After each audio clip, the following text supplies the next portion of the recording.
Where are we going now? Well, we're going to Event 201. So we fast forward about 9 years. Event 201. And this is where we're at now? This is where we're at now.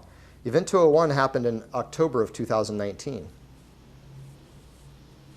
This is a very interesting connection as well.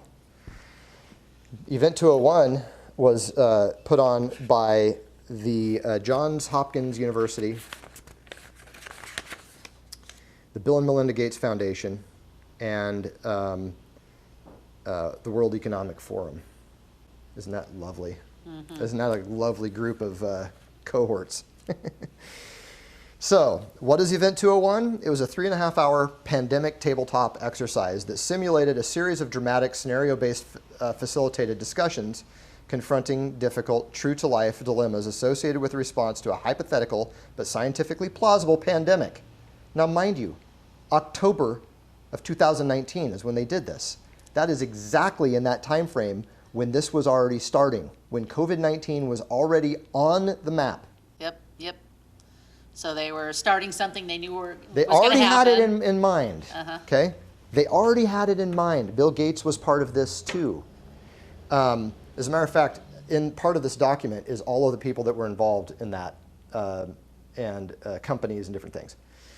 Okay, so 15 global businesses, government, and public health leaders were players in the simulation exercise that highlighted unresolved real-world policy and economic issues that could be solved with sufficient political will, financial investment, and attention now and in the future. The exercise consisted of pre-recorded news broadcasts, live staff briefings, and moderated discussions on specific topics. These issues were carefully designed in a compelling narrative that educated the participants and the audience. The purpose. In recent years, the world has seen a growing number of epidemic events amounting to approximately 200 events annually. These events are increasing and they are disruptive to health, economies, and society. Managing these events already strains global capacity, even absent of a pandemic threat. Experts agree that it is only a matter of time before one of these epidemics becomes global, a pandemic with potentially catastrophic consequences. A severe pandemic, which becomes Event 201, would require reliable cooperation among several industries, national governments, and key international institutions. Okay? Okay, so that was a drill. That was the drill, and that was in October of last year. I mean, you can't make this stuff up. Just a couple months before the real thing happened, and Bill Gates was already ready to come save the day. And Bill Gates has his fingers in all kinds of things. Bill Gates has a patent on the coronavirus and the vaccine. Before any of this ever came out, he had already been investing in this research. So he has trillions of dollars to make if he can get everybody to take some vaccines. Yeah. And to Bill Gates, at this point in time, I'm not even convinced it's about the money for him. I'm convinced that for Bill Gates, it's about this development of a utopia. Bill Gates' father was the president of Planned Parenthood. Okay, Bill Gates is the progeny of Thomas Watson from IBM. Okay, and if you study how Bill Gates came to have Microsoft and started to become wealthy through Microsoft, it all directly leads back to Nazi Germany. And I keep bringing that up because Hitler had a vision called the Fourth Reich, a 1,000-year plan. And that did not die in a bunker in Berlin. That plan escaped Berlin and lives today. You want to explain how Nazi came into the United States and the CIA? So there was a secret, well, there's actually an entire book, a 600-page book written about this that is fascinating by a lady named Annie Jacobson. She's a brilliant investigative reporter, and she has written some amazing books, and one of them is called Operation Paperclip. Operation Paperclip was the code name for a government operation that was designed to track down former Nazi scientists and doctors and industry leaders who were devout Nazis. Many of them were some of the most brutal Nazis in Hitler's entire cabinet, including Werner von Braun, who was brought in. He was a high-ranking Nazi. He was one of Hitler's primary advisors. He developed the rockets and things like that. Wernher von Braun is a really great example, although there were hundreds of these people, and some of them were just ruthless Nazis. But we brought them in after the war instead of hanging them by their necks until they're dead, like we should have. Yep. At the tribunals that were had after the war in Nuremberg. We actually protected them, and some of them were even already convicted and were set to die and set to be in life in prison. And because of our influence, we were able to get those people out of prison and bring them into industry in the United States. We gave them top positions of authority. We made them wealthy. They lived their lives comfortably. Their backgrounds and everything were expunged, were covered up. And we did that why? We did that because, well, we couldn't let the Russians have everybody, because the Russians got a bunch of them too. Well, and so did China. We were at in a Cold War with we were at Russia. That's right. And so the technology that Hitler was developing through these top scientists were things like very interesting flying discs, for example. They were rockets programs. They were bombs. They were biological weaponry. There was virus research, vaccine research that these people were responsible for, and that's why we wanted them. We wanted to absorb all of the knowledge that they had. Why? Why would the United States government be interested in this knowledge? Why wouldn't we just let it die? Well, it's because the deep state goes back long, long ways in this country. So you think there was a lot of evil intent? I think that there were a lot of patriots working on Operation Paperclip, and they believed that they were doing what's right by the country. That's what I believe. Because we could defeat Russia if we got these guys in, and then we could just kind of, not. So not everybody I don't believe that everybody that was working on that project, on that operation, was nefarious or bad or anything like that. Some of them certainly were. Yeah. I mean, some of the top players in that, of course, they knew exactly what they were doing. And so, so over the years, since we've had this, what I like to describe as the industry of death, which is... Such as Planned Parenthood. Well, sure, that's one example. Euthanizing old people and euthanizing infants or the preborn, the babies in utero, is all part of the eugenics program as well. It's all about population control. It's about genetics. It's about all of the things that Hitler was very involved with. Margaret Sanger, for example, you brought up Planned Parenthood. Margaret Sanger is the founder of Planned Parenthood. Prescott Bush, George H.W. Bush's dad, was one of the co-founders of that organization with Margaret Sanger. But Margaret Sanger was actually awarded one of the highest awards in Nazi Germany during the time that Hitler was in power, because she actually went over there and helped the Nazi regime with their eugenics programs and their abortions and their birth control and all the stuff that she was doing here in this country as well. So she was a very highly decorated Nazi, if you will, which is fabulous in terms of history. If how many people that currently work at Planned Parenthood would ever acknowledge this history? Yeah. But it's very real. And her hatred for black people, which is why they put Planned palpable. Parenthood Absolutely. inner cities. She called them the degenerate races. The Negroes, the degenerate Negroes is how she actually went to KKK meetings and spoke to KKK meetings as well about eugenics and about abortion and birth control and all this stuff. Yeah, and so it's ironic that all these political, powerful people are supporting, the Black Lives Matter movement because they also support Margaret Sanger. It's all part and parcel. It's all It's all fingers from the same hand. Yeah. So. So Event 201, Bill Gates, he's got his fingers in all this stuff. He's going around the world right now talking about everybody needs to, before we can ever return to normal, we need to vaccinate everybody. And of course, him and Dr. Fauci are working together on vaccines. Dr. Fauci is the man at the federal government level, the little short guy that looks like a rat. I'm sorry, he is a rat. Wait, no. I don't want to insult my son's rat, but... Fauci, I don't like him. I don't respect him. I think he's a quack. I think that he is power hungry. I think that he's got financial investments. He's very tied into Bill Gates. Bill Gates gave his institute $100 million last year He's very much part of this. Yeah. He's also the one who oversaw, Dr. Fauci, I mean, is the one who oversaw the transfer during the Obama administration. We were working in our level 4 biolabs in North Carolina. We were working on what's called gain-of-function technology for viruses and other things. Now, again, this is the grandchild, if you will, of these Nazi scientists that we brought over in Operation Paperclip. That's where it all started. So now you can just kind of understand that we didn't just stop. We kept it going. We've dumped hundreds of millions of dollars, if not billions of dollars, into investing in this technology. The death industry is very big and very powerful, and they've been making all kinds of viruses and bacterium and all kinds of things like that forever. And so this is one of them. This virus, COVID-19, or the one that causes the symptoms of COVID-19, started in North Carolina. But because of the gain-of-function technology, the United States was forced politically, Obama was forced politically to arrest the gain-of-function technology and divest the United States of that technology.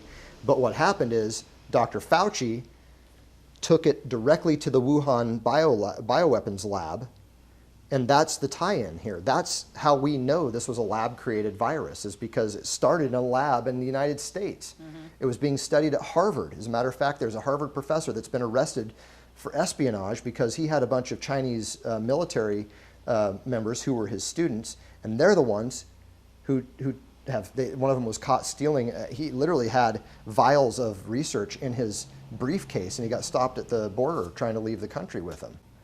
I mean, so this is a really, really sick, kind of weird story. So Obama said, okay, no more gain-of-function technology in the United States. They exported all of that directly into China and continued it. At that point in time, Fauci, or sometime after that, Fauci ended up giving Wuhan $3.5 million to continue the research from the NIH, which he runs. They're the infectious disease and allergy, whatever. So here he is. I mean, he's the one that created all this. Now he's giving advice. Now he's telling us how to live as a result of it. Okay, wow. So this is huge. And if this isn't breathtaking for people who watch this video, this interview, I don't know what would cause people to lose their breath. Because this, to me, this is why I've lost sleep.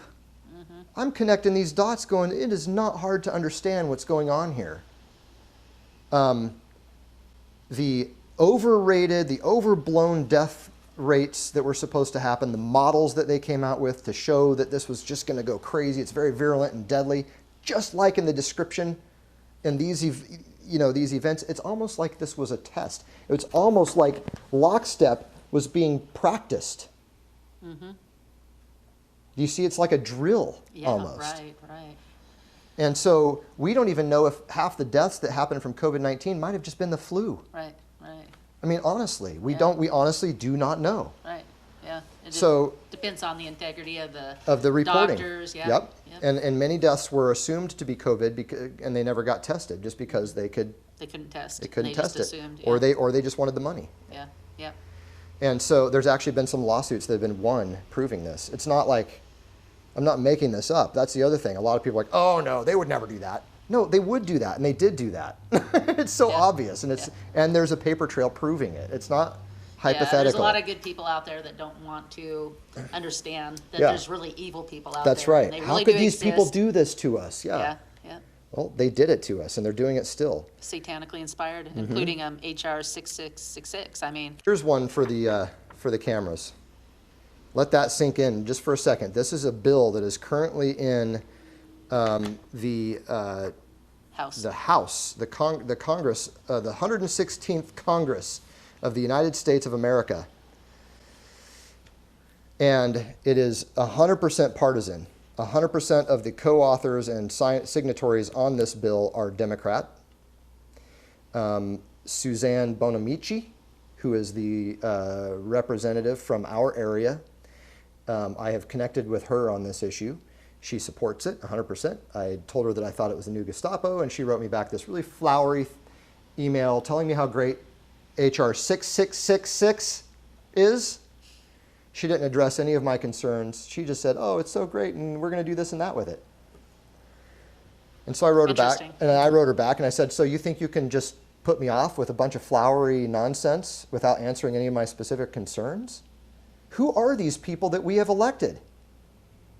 Are they even listening to us? Do they even know we exist? That's what I want to know. And not just Democrats, Republicans too. Well, do they even know we exist? Some of these people are crazy. Yeah, very powerful people pay and give them money and support and get their ear. Yep. Whereas you don't have much money to give, do you? No. Actually, as a matter of fact, I've never given Susan Bonamici $1, nor would I. At this point, she doesn't listen. She's not interested in helping me feel better about something. She wasn't even interested in helping me understand why I was wrong about my opinions about this. Right? Okay, so I don't mind dialogue. I like debate. Right. I'd rather have a debate with her than her just to put me off. Yeah, but you don't so easily. You don't matter. No. Not to her. Yeah. So HR 6666. What is it? It's called the Trace Act. The Trace Act. And the E at the end of trace stands for everybody. Trace everybody. Trace everybody. Just like the mark of the beast, 666. Thank you. I was just reading the book of Revelation the other day to my wife. She had never read it before. And when we got to the part about the number of a man, which is 666, I thought to myself, well, isn't that interesting? Because what this bill does, what it describes and funds, it authorizes and pays for the numbering of every man, woman, and child in this country. It's akin, really honestly, what they're trying to do here is create a database. It's kind of like they're wanting to go around and hit us all with one of those tags that you see hanging off the ear of a sheep or a cow. You know, we're cattle to them. We are chattel. That's how they see this, is that we are just there to be inventoried, okay, and tracked and medicated at will, at their will, at their discretion. Okay, so what this bill does is it authorizes the CDC to and contractors who the CDC chooses to have these contracts to go door to door to every single person in the country. They fund it with $100 billion for 1 year. 2020 gets $100 billion for contact tracing if this goes through. Yamhill County has 16 contact tracers that they've already hired. Did you know that? No. Okay. Most people don't. But if you read the reopening, the phasing in plan that the OHA and Yamhill County Health Authority all agreed on, this is part of it. Okay? That's part of it? Contact tracing. So they go to each door and they do what? So the way that it's written right now in Oregon is that it's all done by phone. Sounds harmless enough, right? Okay. Well, what if they have somebody that refuses to participate in contact tracing? Then they go to your door. Then they come to your door and they have muscle coming to the door with them. And by muscle, I mean police. But they don't like the police. This is already happening. This is already happening. Okay, it's happened in Canada already. It's happening in other countries already. Great Britain is implementing this now too. Kate Brown jumped all over this. This is like an authoritarian's great dream to have contact tracing available. So if they call, what are they going to ask me? Well, the reason that they'd call in the first place is because you were too close. You were close to somebody. They tested another individual who tested positive for COVID-19, and now they're doing an investigation based on everybody that person knows, and they're calling everybody that person has come into contact with. Okay, and right now it seems very benign. It seems like, oh well, this is a good idea. No, contact tracing is not a good idea. This is a very, very bad idea. Because this opens the door to government powers, unregulated, unrestricted government powers. This eliminates what's left of the Bill of Rights. We no longer would have a Fifth Amendment. We would no longer have a Fourth Amendment. According to this, everyone has to participate. In other words, government coercion. They will coerce you. So what the CDC is going to do, if this bill passes, if if this bill, we can save it. We don't have to let this pass. I am calling for everybody to rise up and to start. Our elected representatives in our area hate me now. I don't know if they hate me. That's probably hyperbole, okay? But I have been contacting them weekly. I've been contacting the sheriff. I've been contacting all of the county commissioners. I've been contacting our state reps, our senator. I've been contacting Governor Brown, and I've been saying no, no, no, no, no, no, no, no. Contact tracing is a terrible idea. There's a world of conspiracy theory out there. There's also a lot of conspiracy fact, okay? I'm talking about conspiracy fact here. Bill Gates, Microsoft in particular, has a international patent number 060606. Okay?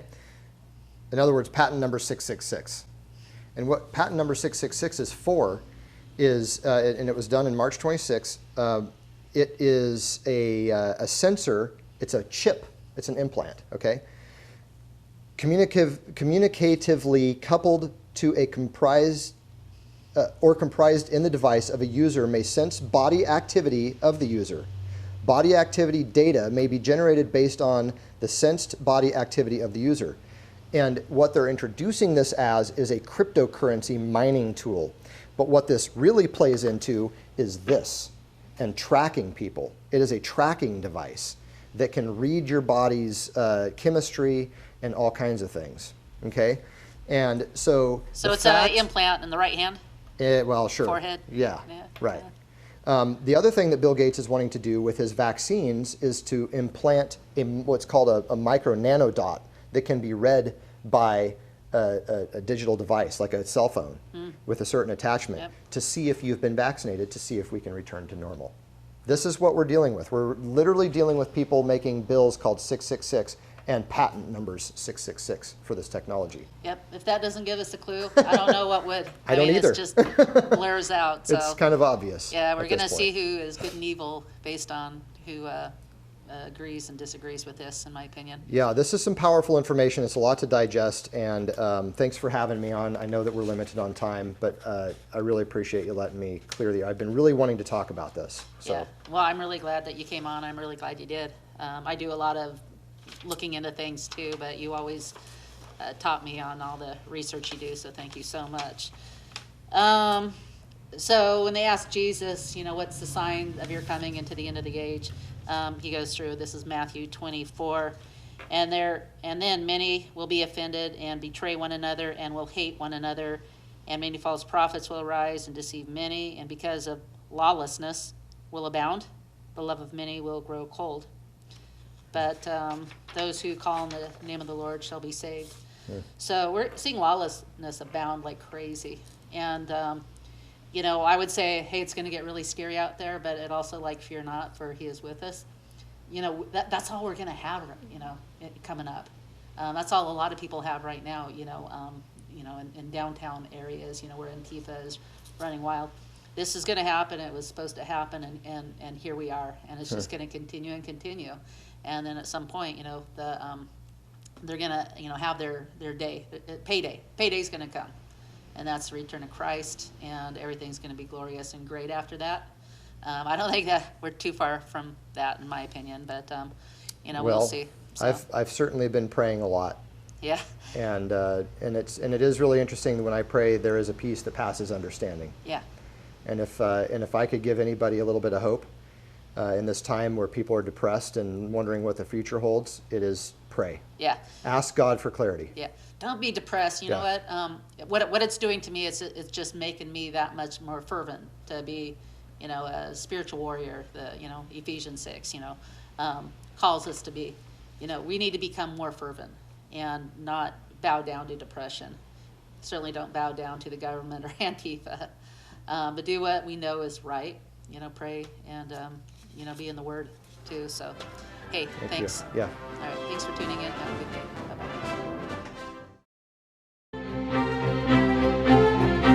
Inspiration, arts and crafts, health and wellness, communication and information. We're here to encourage and inspire you. You have a gift? We know you do. And so do we. Whether you come in to look by or want to promote your gift, we invite you to come in because when we're working together, we can accomplish great things. We the generation, the world is waiting for. One love, together we can make it. Let's join our hands together as we share with one another. Black or white, together we can make it. Come to the celebration as we bring our love together. One love.